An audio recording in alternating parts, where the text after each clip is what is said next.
Luiz Maurício, que vai falar sobre este tema. O local será o Grupo Espírita A Caminho da Luz e a parte musical ficará por conta do Grupo Voz Interior, do Grupo Espírita Maria de Nazaré. No dia 13 de julho, nós vamos fazer um pinga-fogo sobre os precursores do Espiritismo nessa região do 42º seu.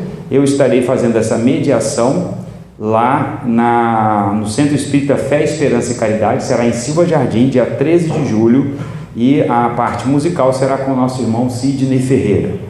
No dia 20 de julho, o tema será União e Unificação do Movimento Espírita.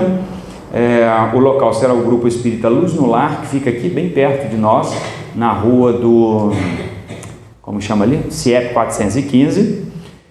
Também às 15h30, o palestrante será o nosso irmão Auliston Torres, que atualmente é o diretor de unificação do Conselho Espírita do Estado do Rio de Janeiro. Ele esteve conosco aqui agora recentemente no Hereu, alguns irmãos estiveram conosco, ele estava também.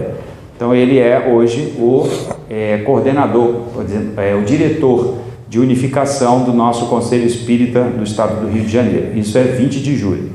E no dia 27 de julho, encerrando o mês espírita, nós teremos o tema, o movimento espírita e os desafios da tecnologia. Será o palestrante nosso irmão Hélio Ribeiro, o local será o Grupo Espírita Cosme e Damião, e a apresentação musical serão os Aprendizes do Evangelho. Esqueci de falar que aqui no Grupo Espírita Luz no Lar, a apresentação musical será o nosso irmão Vanderlei Pires. Então estão todos convidados de antemão, nós vamos repetir isso daqui para frente, mas sempre assim, todos os domingos de julho, a partir das 15h30, que tem abertura, página, prece, o momento musical e depois as palestras, tá bom? Então estão todos convidados de antemão para este momento, tá bom? Bom, nós vamos convidar então a nossa irmã Nilza, que vai nos conduzir na leitura da página e na oração também inicial.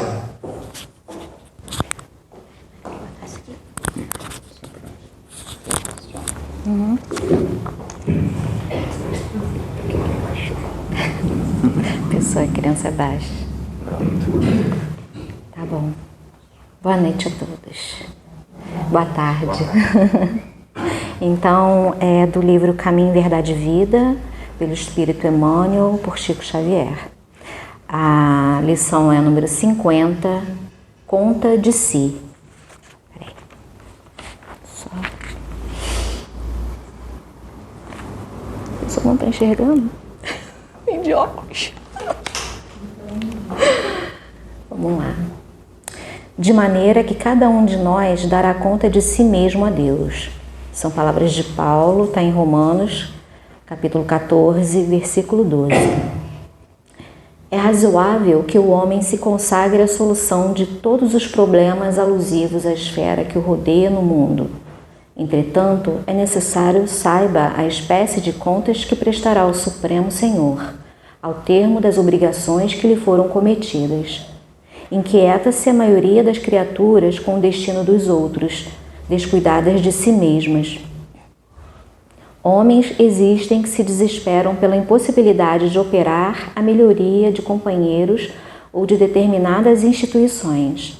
Todavia, a quem pertencerão de fato os acervos patrimoniais do mundo?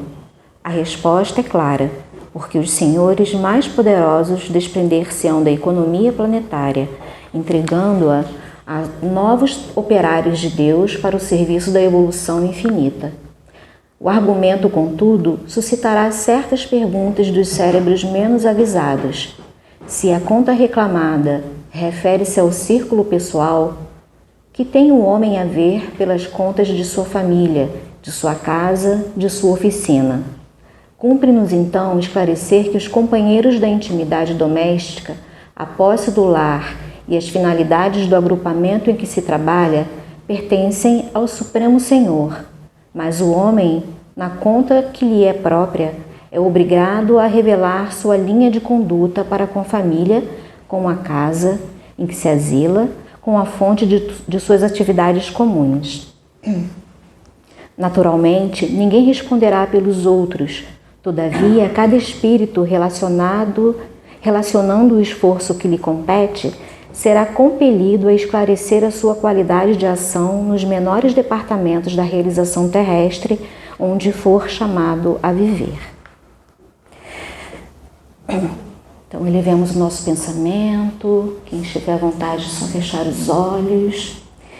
Pensemos em Jesus e pedimos a Deus e a espiritualidade amiga que esteja conosco, que nos abençoe, que nos ajude a entender a mensagem que vamos receber pelo nosso irmão Maurício na sua palestra de hoje. E traga, Senhor, sob o teu manto, sob a tua luz, aqui nesse espaço de amor, que possamos ser cada vez mais abertos a Ti, Senhor.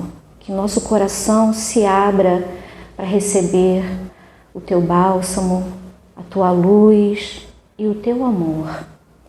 Esteja conosco, Jesus, pelo mundo, pela paz. Esteja conosco hoje e sempre, que assim seja. Graças a Deus. I'm sorry.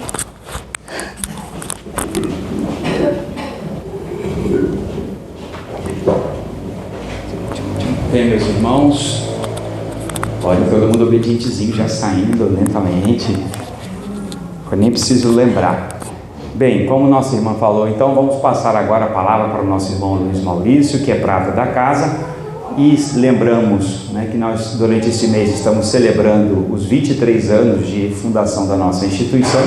Junho é o nosso mês de aniversário, podemos dizer assim. Então vamos passar a palavra para o nosso irmão, que vai falar um pouco sobre mediunidade, algumas considerações, viu? Vamos então ouvi-lo com atenção e carinho. Não todas. Algumas só, né? Quer que apague aqui? Eu acho que fica melhor, né? Eu só vou soltar aqui, porque aí eu fico com mais liberdade, né? Você pegou o trocador? Ficar aqui, né? Você pegou o trocador?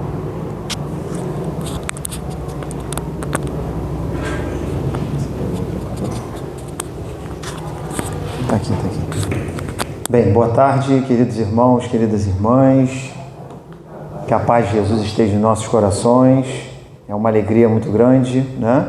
Falar na casa que nos acolhe, né? Falar para os nossos, como a gente diz, né? Então, o nosso tema é sobre mediunidade. A gente vai falar algumas considerações, né? Como o próprio tema diz. É um tema muito vasto, né? Não é à toa que na doutrina espírita a gente tem o Livro dos Médios. Vocês conhecem o Livro dos Médios? Já viram o tamanho dele? Né? É um verdadeiro tratado, não é isso? Ali realmente, né? Se você estudar pelo Livro dos Médios, você vai ter boas noções, né? Sobre mediunidade, né? Então aqui a gente vai naturalmente, né? Tratar do tema, mas a nossa missão é instigar para que vocês possam buscar, né? Eu acho que esse é um dos objetivos da palestra, né? É provocar naquele que está ouvindo o interesse pelo tema, para que ele possa estudar a doutrina espírita, né? Porque, como vocês sabem, o que não falta é conhecimento para ser buscado dentro da doutrina espírita, né? É um grande rincão, né, de possibilidades, né? Então, eu vou chegar só um pouquinho para cá, tá? Para poder eu acompanhar aqui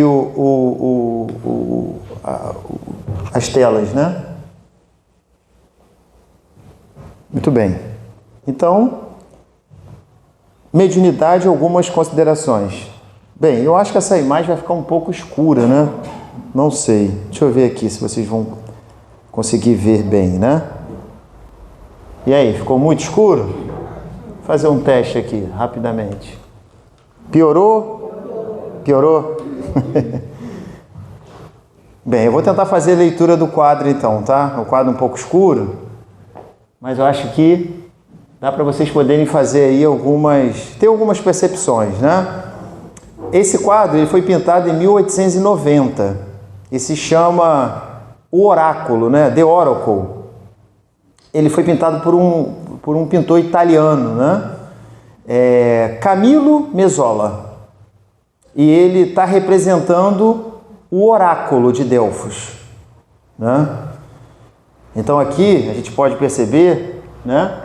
Aqui está a pitonisa, né, no centro da imagem. E aqui você tem alguns, né, ao seu redor, né, lhe dando assistência. Aqui tem um companheiro com um papel na mão, né, fazendo algum tipo de leitura. Aqui tem alguns fazendo algum tipo de reverência, né, apresentando algumas questões, enfim. Teoricamente, essa imagem representa o oráculo de Delfos. O que era Delfos, né? Delfos era uma cidade na antiga Grécia.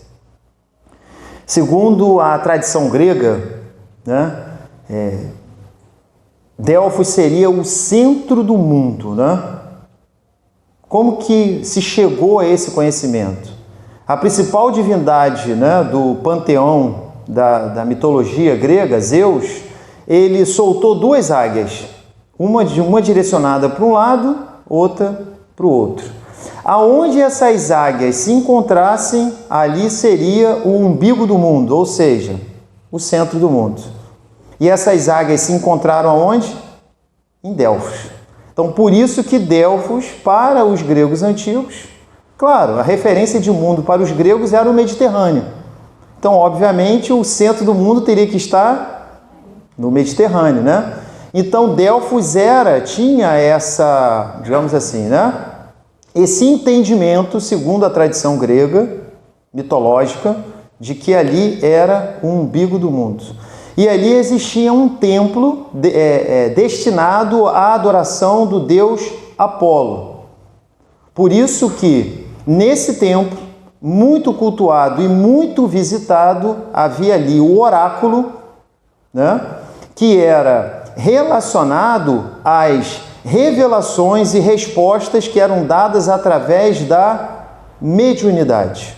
Então aqui, a pitonisa aqui no meio, é porque vocês não estão conseguindo, não vão poder ver, mas ela está em transe aqui, né? Porque, segundo a tradição, a pitonisa ela ficava em transe durante muitos dias, durante muito tempo. E essas revelações que aconteciam eram predições, eram adivinhações, eram traduções de determinados enigmas. Percebam que tem aqui o irmão aqui, né, o companheiro aqui com um papel na mão, né, provavelmente fazendo uma leitura de algum tipo de enigma, e ela, em voz alta, em transe, fazia ali, né, decifrava, dizendo. O oráculo ele era buscado, porque o oráculo, né, significa resposta divina, né? Então, se a resposta divina, ela tem que acontecer num local de divindade, num local divino, né? Então, ali, reis, sacerdotes, muitos personagens famosos daquela sociedade iam no oráculo buscar determinadas respostas. Por exemplo, devemos ou não entrar na guerra? Vamos vencer? Devemos ou não fundar uma nova colônia na região tal, no norte da África, seja onde for? Então eram muitas vezes perguntas desse tipo. Só que o oráculo e o templo não recebiam só personagens famosos, eram personagens de todas as instâncias sociais. Então por isso que ele era muito visitado, muito cultuado. Mas no centro disso tudo tem o quê? Tem alguém que faz, né, essa ponte, né, entre o que a gente chama, que a gente conhece aqui no movimento espírita, né, de mundo espiritual. Alguém faz a ponte entre o mundo espiritual e o mundo material. E aí eu gosto sempre de usar, né, a imagem da ponte. Vocês conhecem essa ponte aqui? É uma ponte famosa, né? Já passou, Cantarina? É a ponte da amizade, não é isso? É uma das pontes mais famosas que a gente tem no Brasil, que é justamente, né, ali como principal fronteira, né, entre o Brasil e Paraguai, não é isso? Então, a todo momento, as pessoas vão, voltam, sejam a pé ou de transporte, né? Motos, carros, caminhões, para lá e para cá, a todo momento. E essa metáfora da ponte é um elemento importante para a gente poder pensar o papel justamente do médium. Porque o médium é essa ponte. É esse elemento de ligação entre os dois planos da vida. Entre o mundo material e o mundo espiritual, né? Enfim, passadas as imagens, vamos começar a trabalhar, né? Com doutrina, não é isso? Como a gente costuma dizer. E aí, para a gente trabalhar como doutrina, nada melhor que a gente vir com as obras fundamentais, né? Aqui no nosso estudo, a gente utilizou outras, digamos assim, obras variadas, né? Mas o fundamento tem que ser sempre o quê? O Livro dos Médiuns, né? É as chamadas obras básicas, né? Já está falando básica, de base, né? É o alicerce. É onde você constrói a estrutura para que essa casa possa subir. Nenhuma casa é construída do telhado, é? Não tem como, não é isso? Ela precisa de quê? De um fundamento, e um bom fundamento. Uma boa estrutura. Porque se ela não tiver uma boa estrutura, o que acontece com ela? Ela fica comprometida na sua estrutura, né? E muitas vezes ela pode vir a cair, né? Então, como que Allan Kardec vai definir o médium, né? E a mediunidade? Olha lá. Todo aquele que sente, num grau qualquer, a influência dos espíritos é, por esse fato, médium. Só que tem um porém, né? Essa faculdade é inerente ao homem, é presente ao homem, ao corpo físico, né? Todavia, usualmente, isso é palavra de Allan Kardec, hein? Assim só se qualificam aqueles em que a faculdade mediúnica se mostre bem caracterizada e se traduz por efeitos patentes de certa intensidade, o que então depende de uma organização mais ou menos sensitiva. Então está lá no capítulo 14, item 159, segunda parte do Livro dos Médiuns. Aqueles que quiserem buscar, está aqui a referência, né? É lógico, a gente abreviou, o parágrafo era maior, né? Tanto é que está aqui a referência, né? Mas Kardec define inicialmente dizendo que todos nós somos médiuns, ou seja, todos nós encarnados estamos sujeitos a receber, a sentir a influência dos espíritos. E nesse momento que a gente fala espírito, nós estamos falando de desencarnados, porque nós também somos espíritos, né? A gente nunca pode esquecer disso. Só que estamos momentaneamente em situações, em espaços diferentes. Porém, médium, propriamente dito, principalmente o quê? Aquele que sente de uma forma efetiva a influência dos espíritos, é isso que ele está falando. É esse termo que geralmente a gente utiliza comumente. É por isso que a gente vai ver algumas pessoas perguntando assim: boa tarde, minhas irmãs, sejam bem-vindas, fica à vontade, por favor. É por isso que nós vamos ver muitas vezes algumas pessoas dizendo assim: você é médium ou não? Por que a pessoa faz essa pergunta? Porque se todo mundo é médium, segundo lá, né, o início do parágrafo que Kardec está falando, a gente não precisa perguntar isso, se todo mundo é. Mas geralmente a gente pergunta por quê? Porque é justamente essa predisposição de uma forma mais efetiva.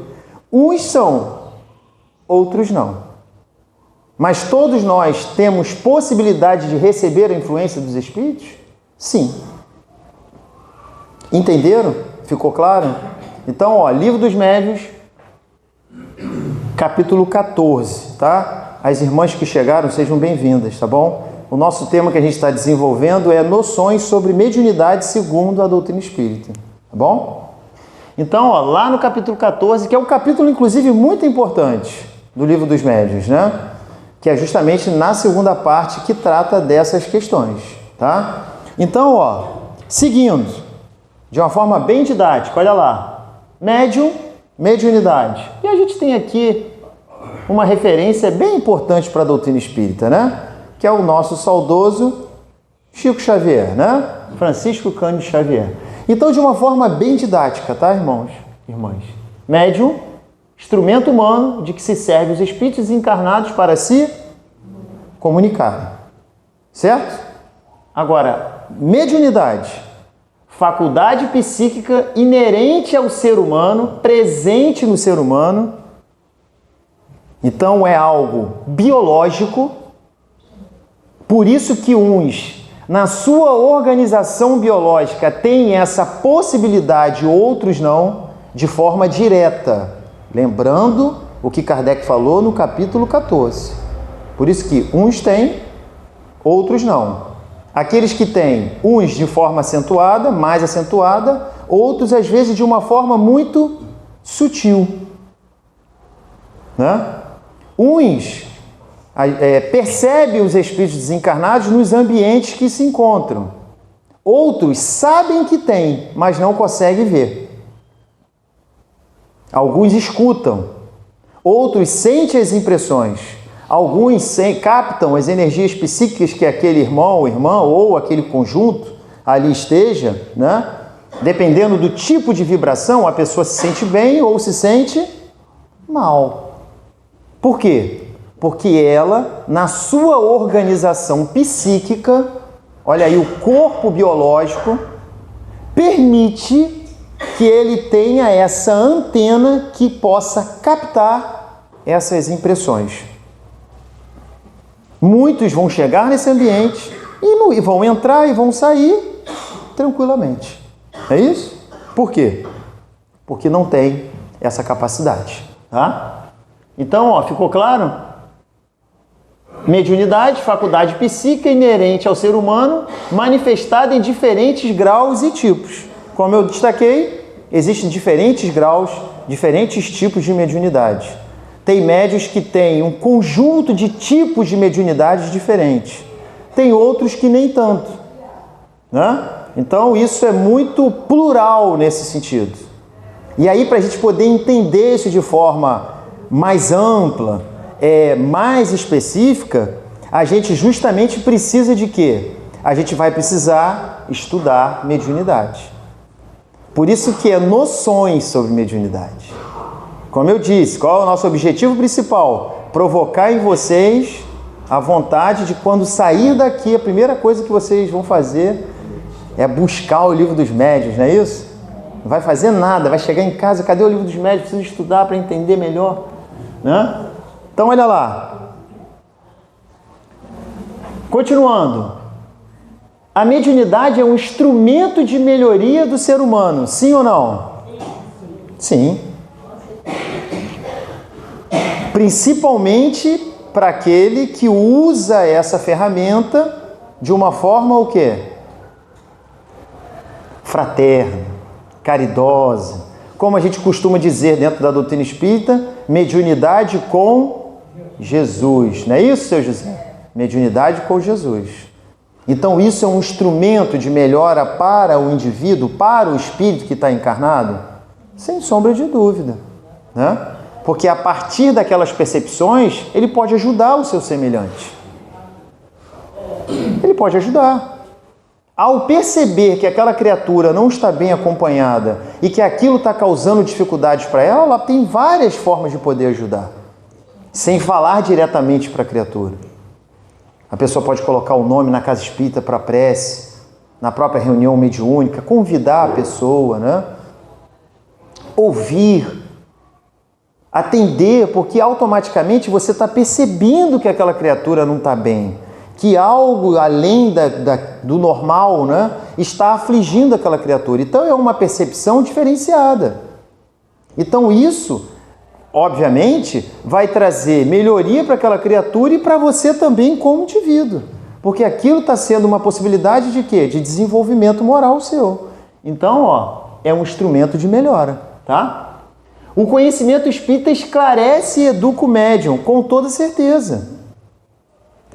Quantas pessoas aqui na Casa Espírita já que passaram por aqui, que estiveram conosco, que estudaram a mediunidade e se tornaram médiuns, inclusive. E aquilo abriu uma série de horizontes para aquela criatura, porque ela passou a entender e lidar melhor com aquilo que muitas vezes afligia ela e ela não entendia.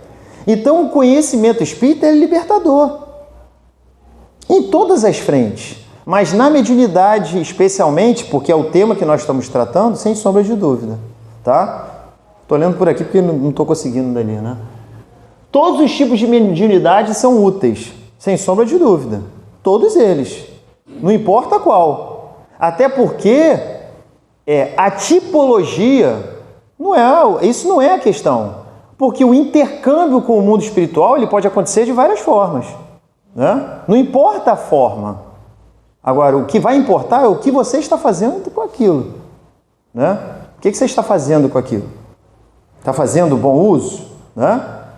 Então, mediunidade não é poder oculto. Guardem isso.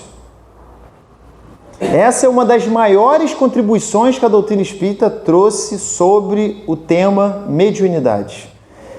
Mediunidade não é propriedade do espiritismo.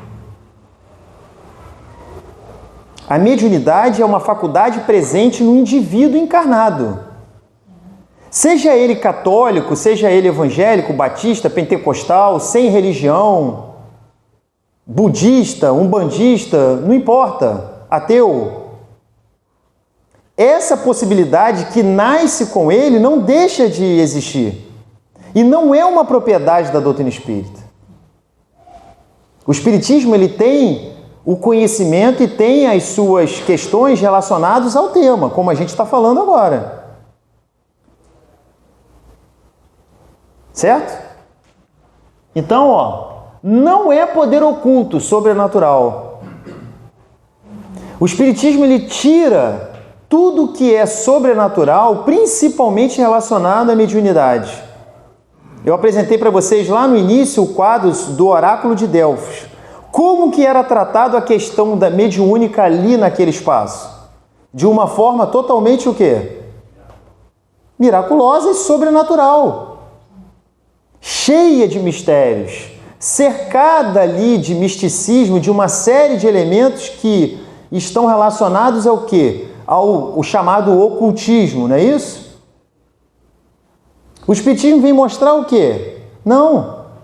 Mediunidade não é um poder sobrenatural.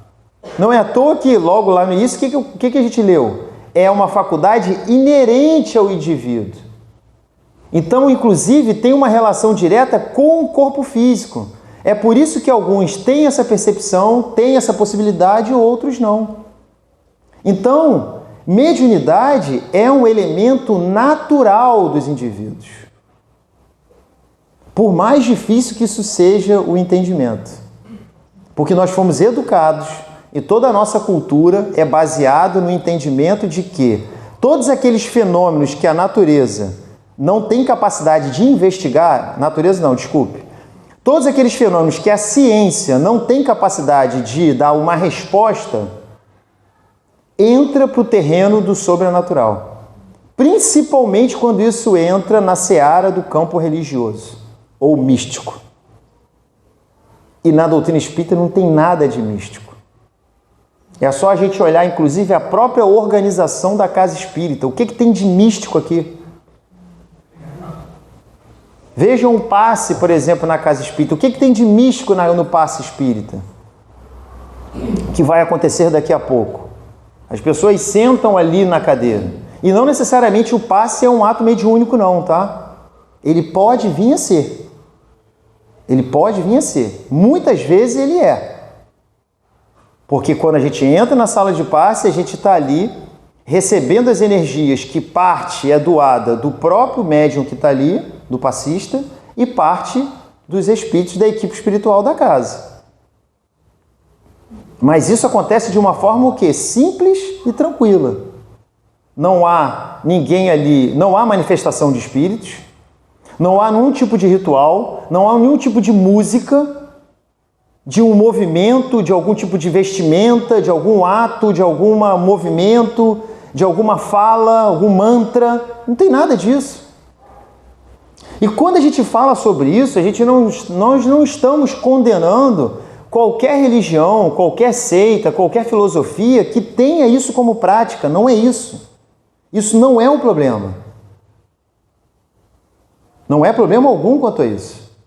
Até porque nós, como espíritas, a gente tem que ter muito respeito a qualquer denominação religiosa. Mas na doutrina espírita isso não procede, não tem sustentação. Então não há nada de sobrenatural na mediunidade. É um fenômeno natural, que ainda não é compreendido pela ciência, pelas principais culturas e conhecimentos existentes no mundo, principalmente no mundo ocidental. Porque quando a gente vai para o mundo oriental, você já tem uma outra percepção sobre isso. Por mais que ainda esteja também muito relacionado a uma questão mística, a uma questão esotérica, a uma questão de rituais. Então, que isso fique claro, tá? Então, outro elemento. Não necessita de práticas rituais ou através da iniciativa de um guru ou afins.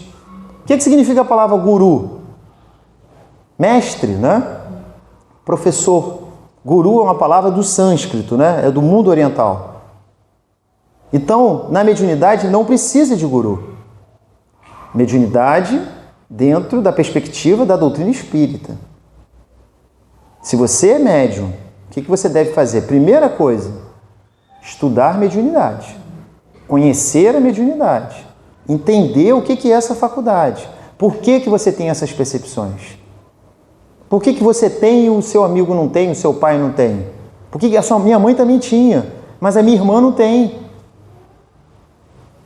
Isso é muito comum dentro de uma família, né?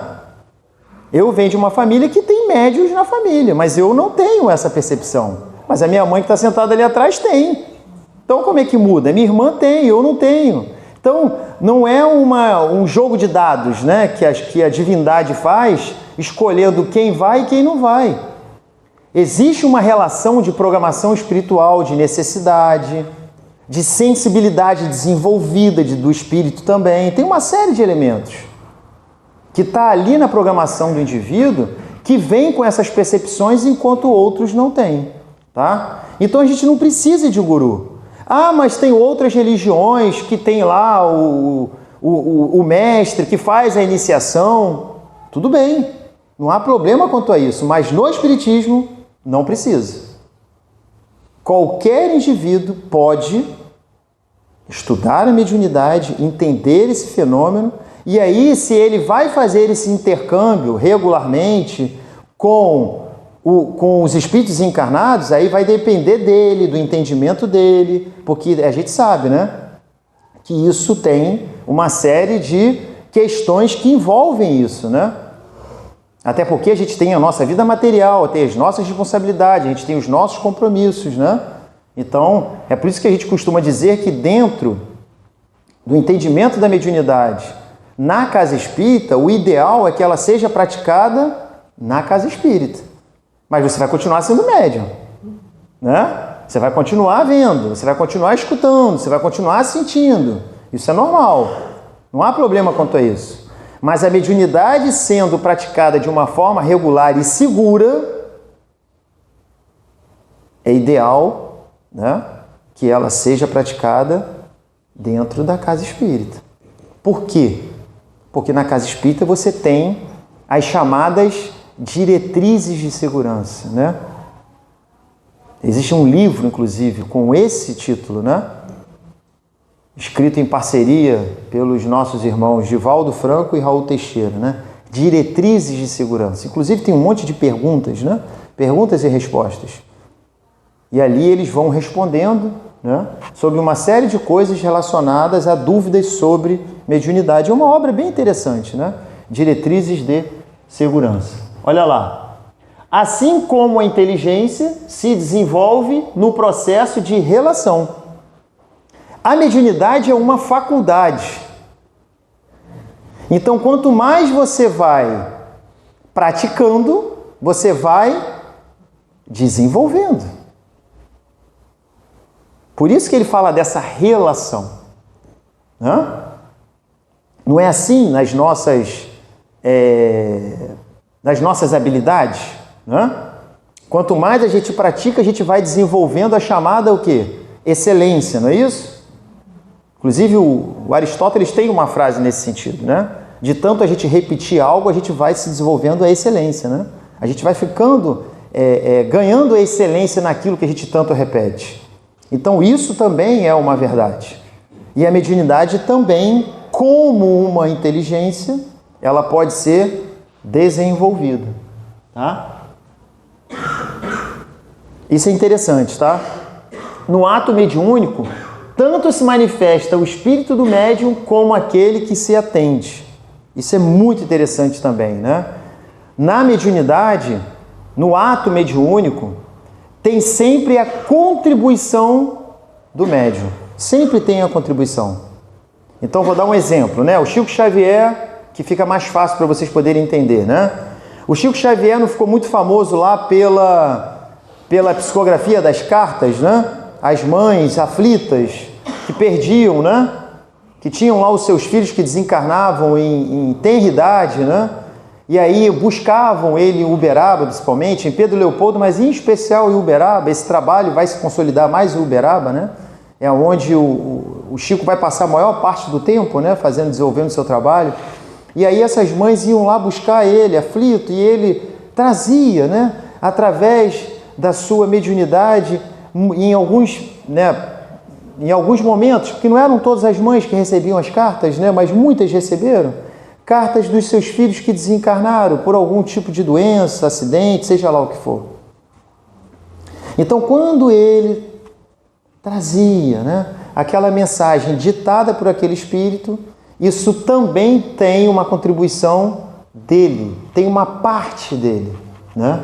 E isso é interessante, porque quanto mais o médium vai se desenvolvendo, né, essa parte que é do médium vai diminuindo e vai ficando mais a mediunidade propriamente dita, digamos assim. Mas mesmo aquele bem desenvolvidos tem lá a contribuição do médium. Então, nenhuma produção mediúnica, uma carta psicografada, seja lá o que for, é 100% ditado pelo aquele espírito que está assinando a carta. Tem ali uma contribuição, uma parte do médium, tá? Uma influência, digamos assim, tá? Seguindo, olha lá. Esse livro é muito interessante, eu deixo como indicativo para vocês, tá? A principal obra para a gente estudar a mediunidade é o Livro dos Médiuns. É o Livro dos Médiuns. Sobre mediunidade tem muitos títulos, tá? Mas esse livro, Seara dos Médiuns, psicografado pelo Chico Xavier, ditado pelo Espírito Emmanuel, é um livro que traz textos belíssimos, né?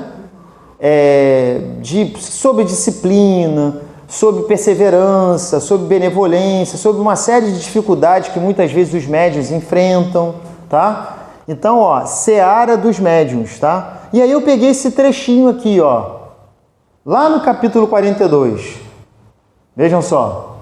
A mediunidade é ensejo de serviço e aprimoramento, resgate e solução. Vejam, a frase é pequena, mas vejam como é que é profunda. Mediunidade é ensejo de serviço, número 1. Vamos separar, destrinchar essa frase, né? 2. Aprimoramento. 3. Resgate e solução. Por que ensejo de serviço? Porque a mediunidade é uma grande oportunidade de quê, meus amigos e amigas? De trabalho. Trabalho. Oportunidade. Oportunidade de você estabelecer uma proximidade, muitas vezes, com benfeitores espirituais que no dia a dia a gente não consegue. Claro que para isso a gente tem que estar em sintonia com esses espíritos. Porque independente de médium ou não, agora falando de nós aqui, todos nós encarnados, quem vai escolher os nossos acompanhantes no dia a dia somos nós, através dos nossos atos e atitudes.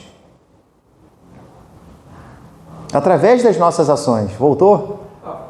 Ventou um pouco aí. Ah, tá. Um caminho tá lá. Então tá bom. Então, ó.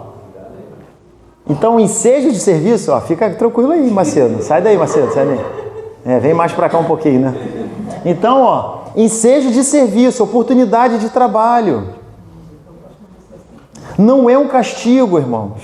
Tem muita gente que vê como castigo, né?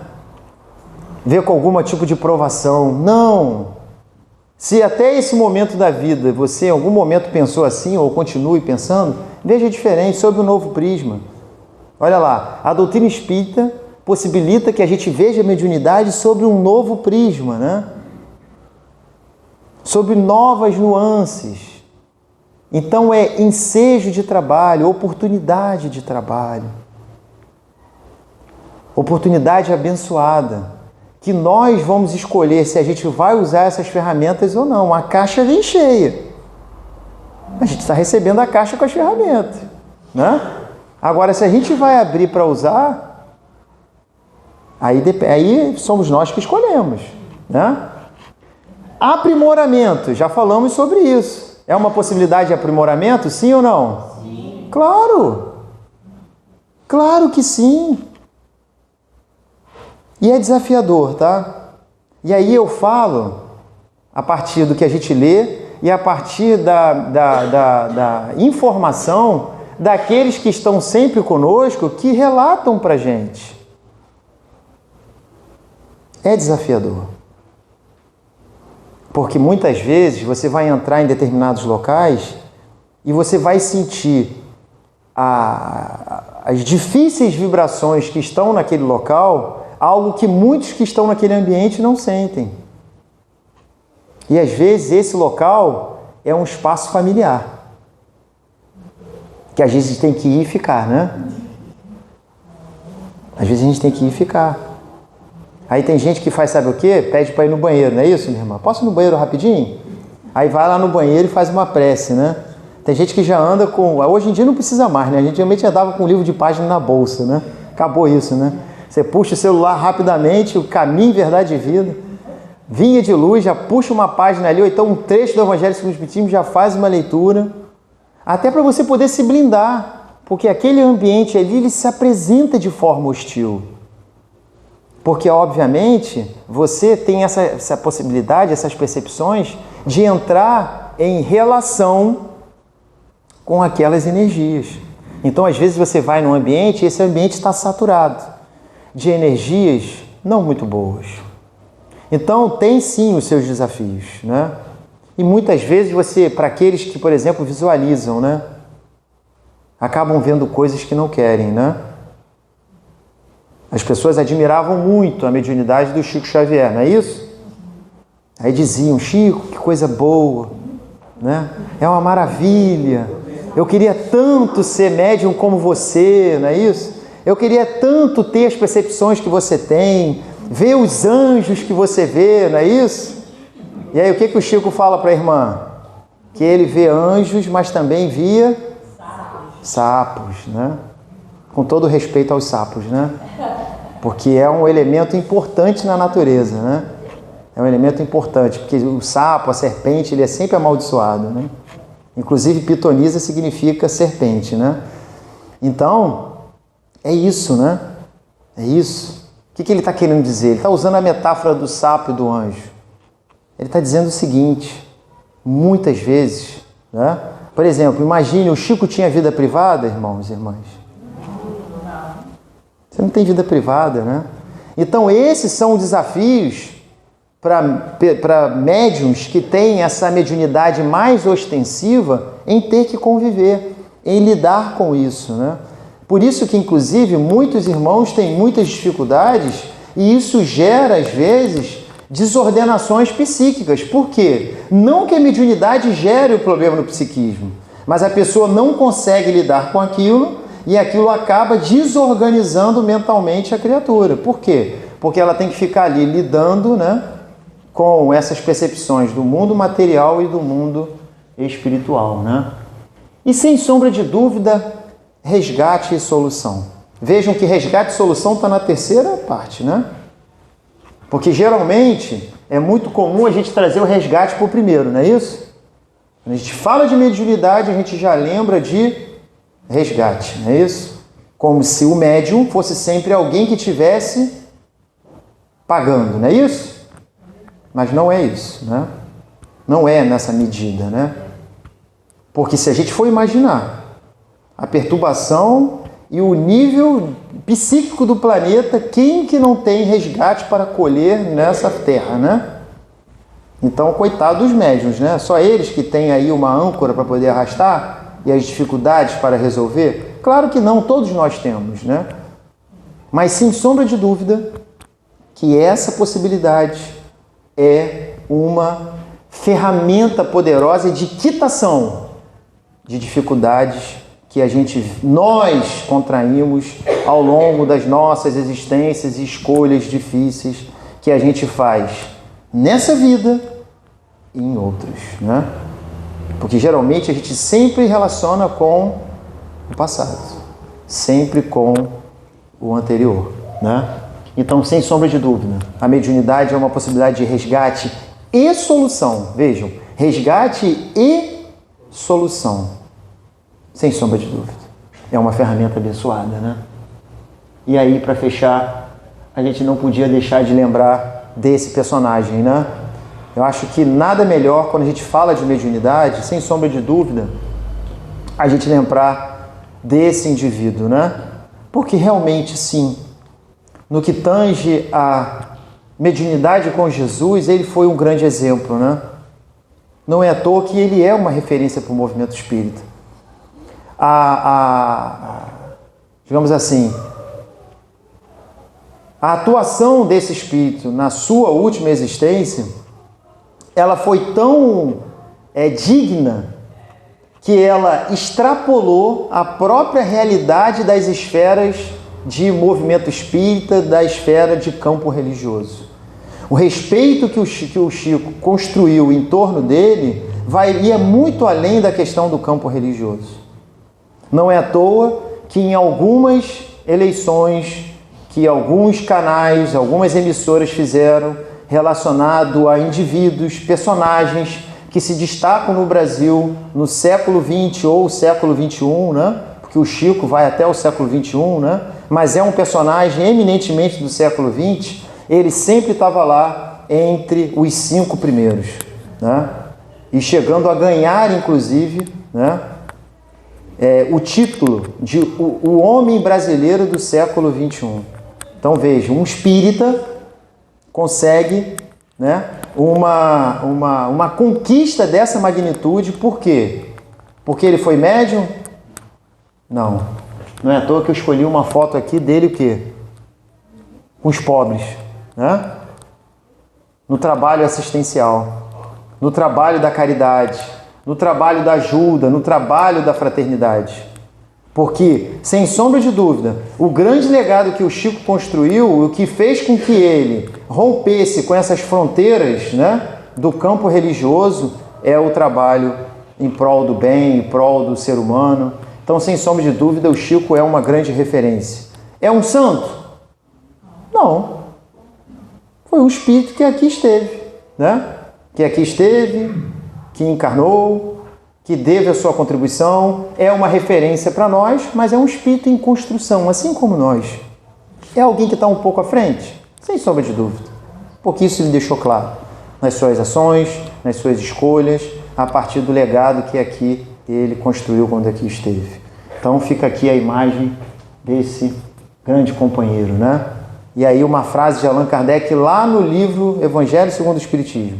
Kardec está falando sobre mediunidade de cura, quando ele traz essa mensagem. Mediunidade é coisa santa, que deve ser praticada santamente, religiosamente. Muita paz a todos, obrigado pela atenção de vocês. Fica a dica que vocês possam estudar aí o livro, principalmente dos médiuns, tá bom, meus irmãos? Muita paz a todos. Desliguei. Ótimo.